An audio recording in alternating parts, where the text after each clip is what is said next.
We all know what it's like to be the preflop raiser, get called, and see a really bad board texture. But have you ever wondered which are the actual worst board textures for the preflop raiser? Well, if you have, then this video is for you.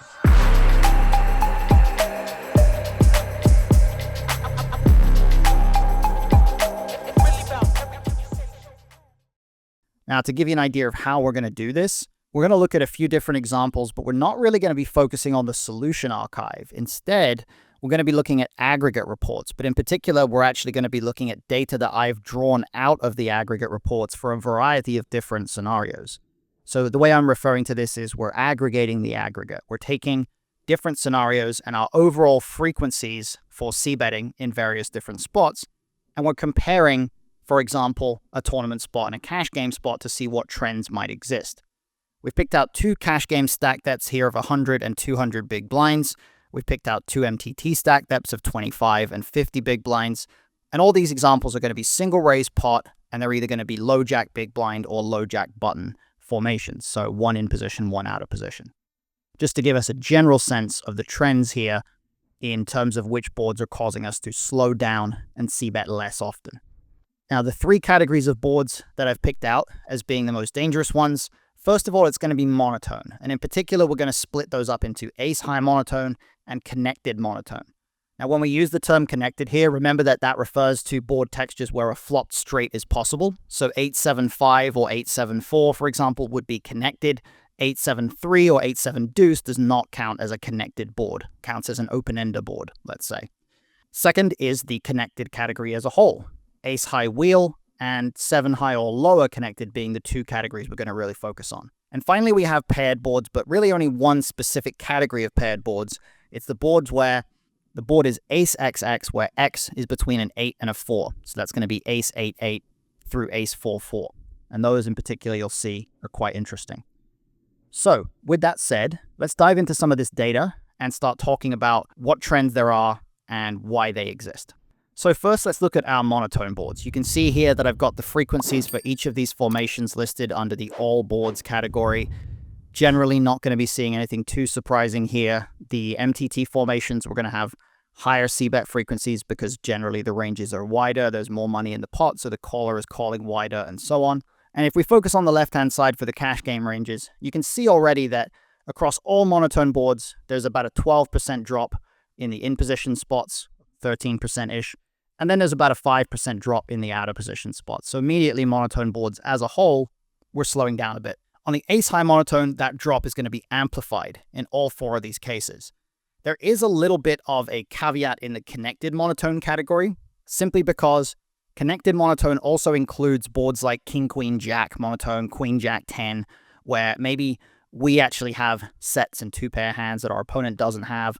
So that's going to slightly neutralize it a little bit, but in a general sense, you can see that our frequency on these connected monotone boards is significantly lower than our overall c-bet frequency for the spot as a whole. In the MTT spots, there's another weird caveat here where in the 25 big blind in position spot, our c-bet frequency actually goes up on monotone boards relative to all boards. And the reason for this is that the big blind is jamming pre-flop with a lot of suited hands.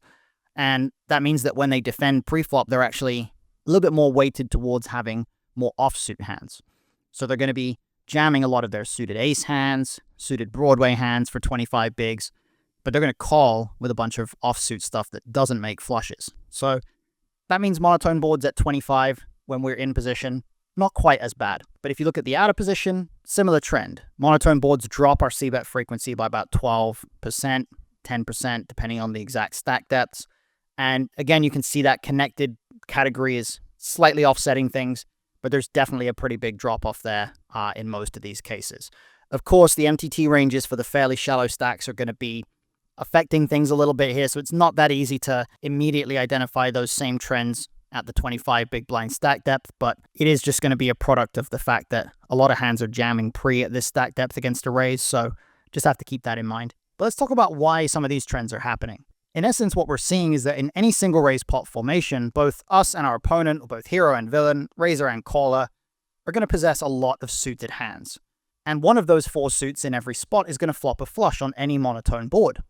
So that means that even when we account for the offsuit hands and the pairs that exist in the ranges, both players are going to flop flushes about 10% of the time. And that, of course, means that a lot of the other hands in our range have to play more cautiously. We're not going to be able to put in a lot of money across 3 streets if we have to worry about running into a flush 10% of the time. So generally speaking, we're going to have to slow down a lot more on monotone boards, and in particular, the connected ones where our opponent can have a lot more of the sets, and the ace-high ones where our opponent can have a decent chunk of top pair, and maybe they can even have more flushes, given that the ace is already out there and they're already weighted more towards the Broadway flush cards, suited connector flush cards perhaps. That's going to slightly influence things as well. But generally speaking, these monotone boards as a whole, and in particular the ace-high and the connected ones, we're going to have to slow down a lot here. Now, our next board category, of course, is the connected boards. And as you can imagine, there's a few trends here that are going to be affected by the exact nature of the board, but we're seeing some similar things to what we saw previously. In fact, in this case, even the MTT spots are starting to obey the same principles that we might expect in a lot of situations. We can see that there's a big drop-off in all of the out of position spots down to about a 12 or 13% frequency in the cash game situations and a 30 to 45% frequency in the MTT spots. And particularly when we add the other elements like the ace-high wheel boards or the 7-high or lower boards, we start to see some really low c-bet frequencies. The frequencies for 7-high or lower, so 7-6-5, 6-5-4, etc., in the cash game spots start to go down to basically 0. We start to range check. Now, you might be wondering why the ace-high wheel boards are in this category. Well, in the cash game situation, a lot of the time it's going to come down to the fact that the preflop caller can have 2 of the sets. So, for example, they can have deuces and 3s on ace-deuce-3. We can only have aces.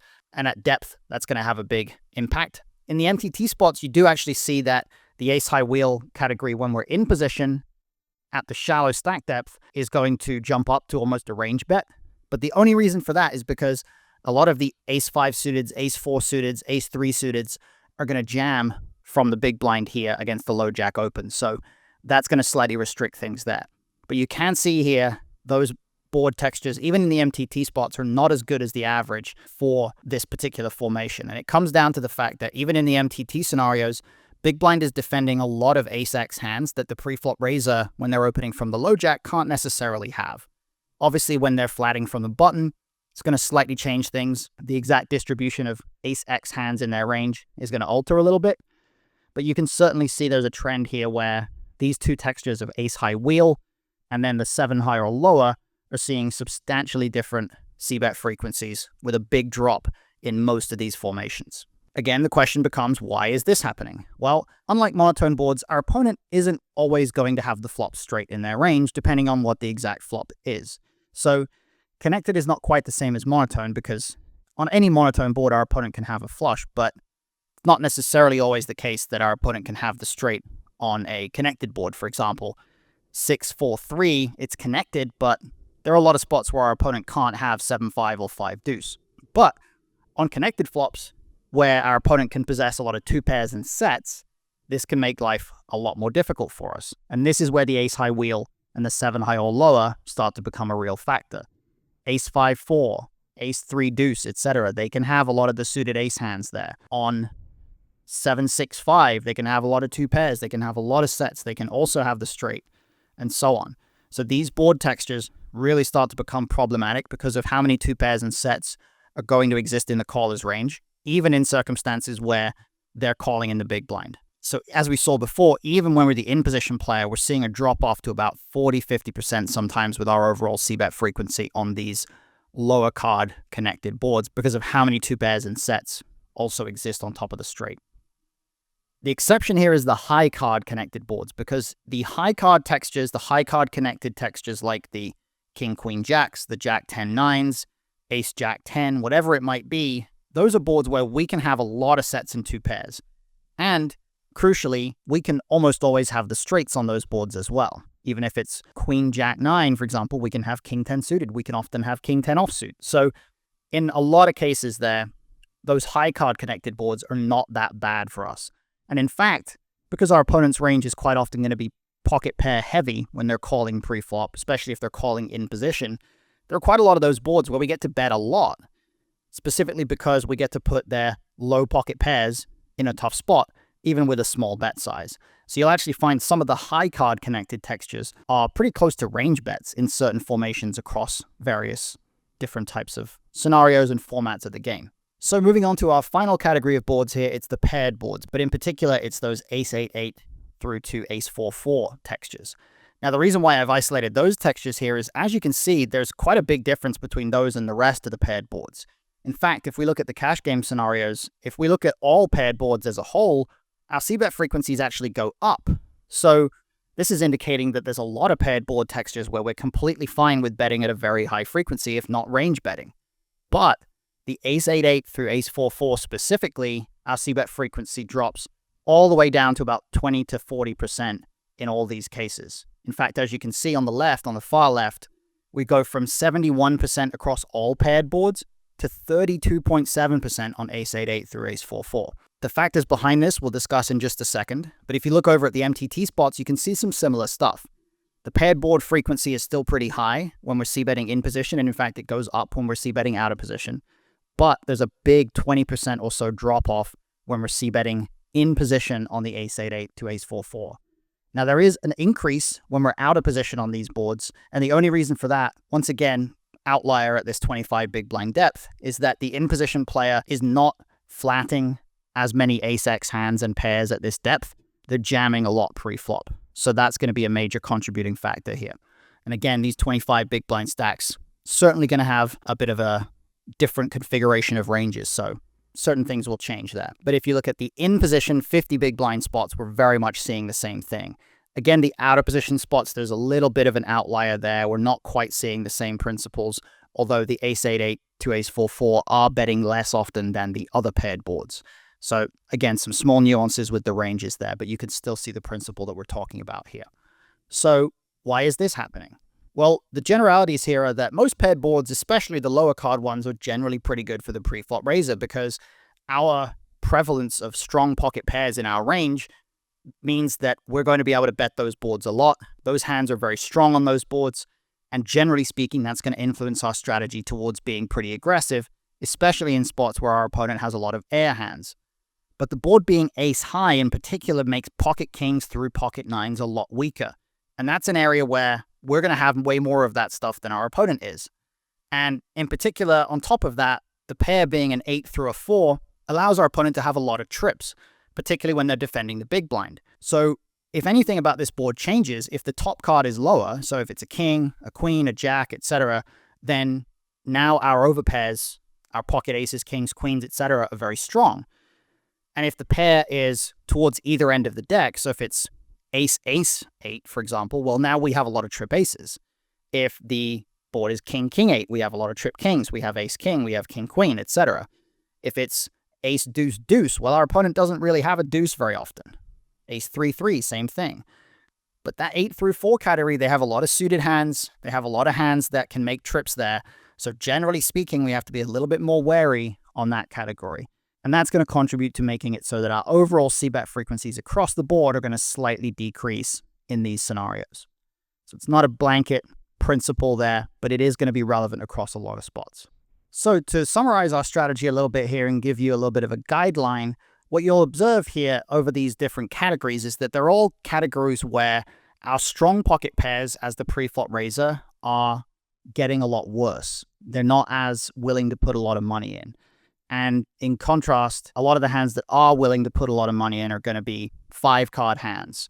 They're going to be sets. They're going to be full houses. They're going to be straights. They're going to be flushes, etc. So ultimately, what it comes down to is that the boards that are going to be most dangerous for us as the pre-flop raiser are going to be boards where our pre-flop pocket pairs are no longer as strong as they previously were. Any board where a strong pocket pair like pocket aces, pocket kings, is not going to want to put a lot of money in, is going to be a board that we're going to be checking a lot more often.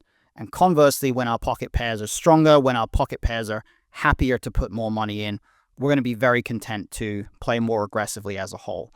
And you can certainly see the trends across all of this data that even no matter what scenario you're in, whether you're in a cash game, a tournament spot, the boards where you have to slow down a lot are the ones where your strong pocket pairs aren't going to be able to play big pots at a high frequency. We did obviously see some outliers with the MTT ranges because of the nuances of those short stack scenarios, but hopefully everything was still evident for you in terms of why these particular board textures are the most dangerous board textures as a whole. So that's it for this video. Thank you everybody for tuning in. If you have any questions, I'll be available on our Discord server to discuss these concepts if you're interested. Otherwise, I look forward to seeing you all in the next video. Until then, good luck, wizards, and I'll see you soon.